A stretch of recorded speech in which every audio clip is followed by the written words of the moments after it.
వృషభ రాశిలోనే గురుచంద్రుల సంచార స్థితి ఉండడం వలన గజకేసరి యోగం స్వాగతం పలకడానికి విద్యలో, ఉద్యోగంలో, వ్యాపారంలో, విదేశాలకు వెళ్ళాలి, ఆధ్యాత్మిక చింతనగా ఉండాలి అనుకుంటున్నంత వారికి మీరు గట్టి ప్రయత్నం చేయగలిగితే విజయం వృషభ రాశి వారి సొంతం అవడానికి చాలా అవకాశాలు ఉన్నాయి.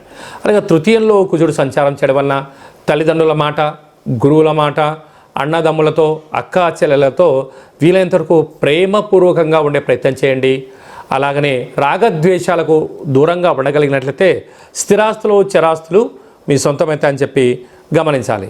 అలాగనే సంతాన స్థానంలో కేతు సంచార స్థితి ఉండడం వలన దూరపు చూపు, పిల్లల యొక్క భవిష్యత్తులు, పిల్లల యొక్క ఆదాయ వ్యవహారాలపైన మీరు దృష్టి సాధించడం వలన మీ యొక్క ధనం వృధా కాకుండా ఉండే పరిస్థితి ఉంటుంది.